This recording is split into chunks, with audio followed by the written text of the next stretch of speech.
Salut à tous et bienvenue dans cette nouvelle vidéo sur la chaîne C'est mon avis 2. Vous le savez, cette chaîne secondaire qu'on a créée pour vous parler d'autre chose que de smartphones, même si on reste toujours dans ce même univers.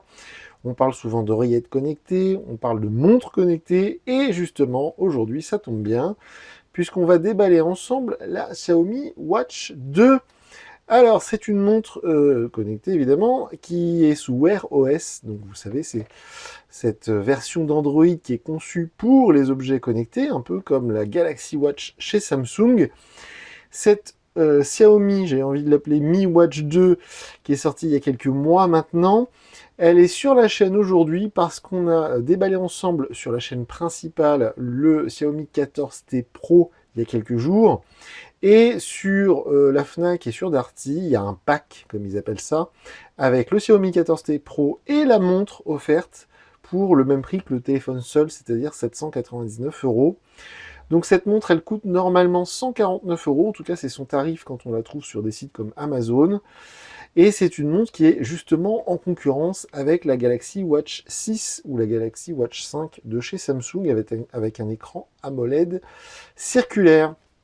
Donc c'est assez intéressant. La dernière fois qu'on avait testé une montre sous ce système,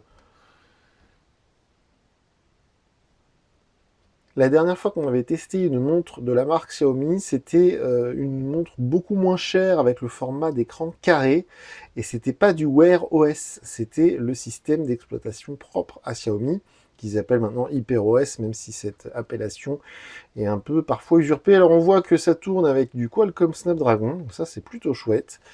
On a plein de petites choses aussi, donc évidemment l'écran AMOLED, avec bien évidemment du Always On Display, et voilà, un suivi avancé de votre santé et un système GPS qui utilise jusqu'à 5 bandes.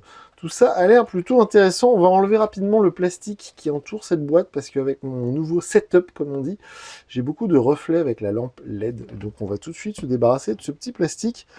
Alors c'est vrai que d'habitude sur les smartphones, c'est plutôt des oreillettes qui sont offertes. Et là, c'est plutôt chouette parce qu'ils ont offert une montre et qui est une montre de bonne facture. C'est pas de la Redmi Watch, parce que la montre, la dernière Xiaomi qu'on avait testée sur la chaîne, c'était une Redmi Watch. Et pour rappel, Redmi chez Xiaomi, c'est plutôt l'entrée de gamme.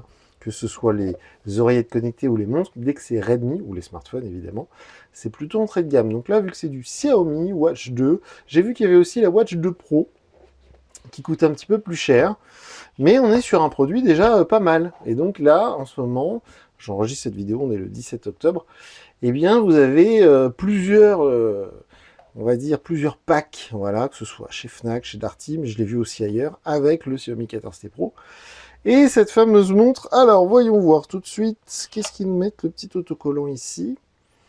C'est indiqué quoi? Donc d'ailleurs, je précise que j'enregistre cette vidéo avec le Xiaomi 14T Pro, en 4K 60 images secondes évidemment, donc power button, ok, on va regarder ça. Elle est très légère. Bon, évidemment, au niveau de la finition, c'est... bon, elle est assez volumineuse, assez grosse, par rapport à mon Apple Watch Ultra. C'est vrai que voilà, le cadran rond, ça paraît assez grand. Je pense que c'est du plastique, en tout cas, c'est très très très léger. Hein. Une fois en main, elle est très légère, designée de Xiaomi, c'est plutôt sympa.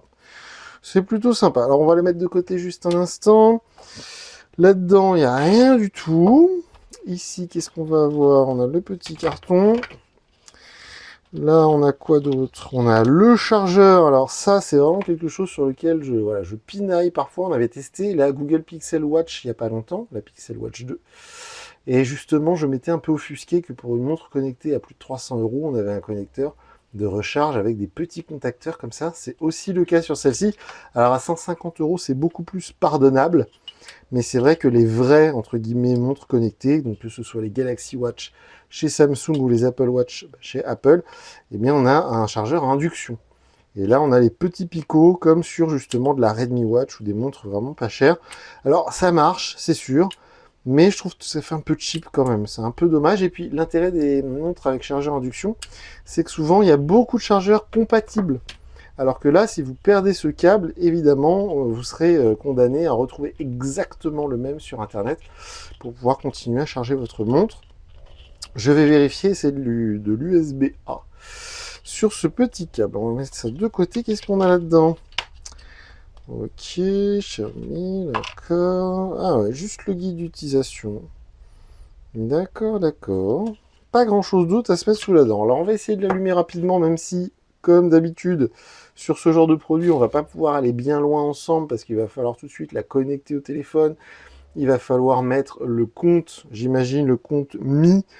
Donc tout ça va faire qu'on va pas pouvoir aller bien loin sur le système d'exploitation de cette montre connectée. Je sais pas si vous allez bien voir, je sais pas si le mise au point se fait bien.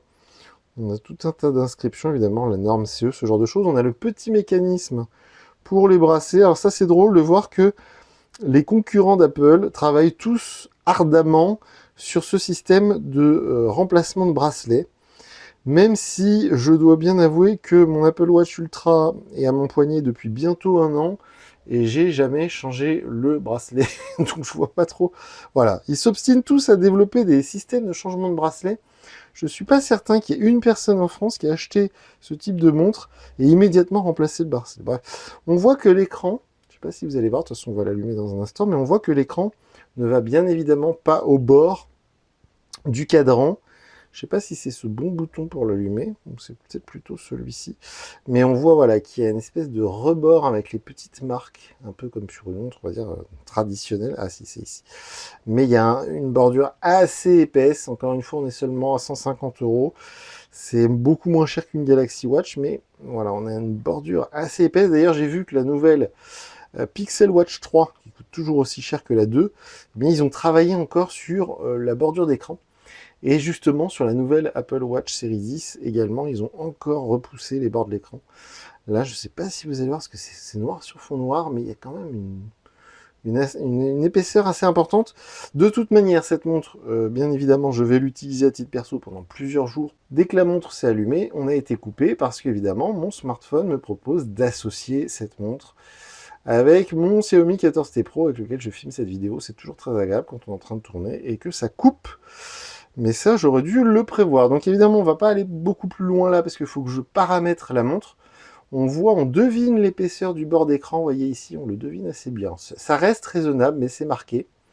Donc comme je vous le disais, de toute manière, cette montre va m'accompagner pendant quelques jours. Je vais l'utiliser et comme ça, dans ma vidéo de test, je pourrai vous dire ce que j'en ai pensé et je pourrai vous montrer un peu mieux, sans doute, les bords de l'écran, de cet écran AMOLED qui, malgré tout, paraît assez lumineux. Donc ça aussi, je vais tester, ainsi que bien sûr l'autonomie et ce genre de choses. Alors comme d'habitude, les commentaires sous la vidéo sont ouverts. N'hésitez pas, faites-vous plaisir. Dites-nous si vous avez déjà, par exemple, cette Xiaomi Watch 2, ce que vous en pensez, si vous avez eu d'autres modèles. Moi, j'avais été très content de la Redmi Watch, qui était pas très chère. Je crois que c'est la Redmi Watch 4 qu'on avait testé en début d'année, qui était très très bien pour son prix. Donc voilà, n'hésitez pas, on est présent aussi sur les réseaux sociaux, sur X, sur Thread et sur Instagram. Voilà pour ce petit déballage. Moi, je vous dis à très bientôt pour une nouvelle vidéo sur la chaîne. Salut!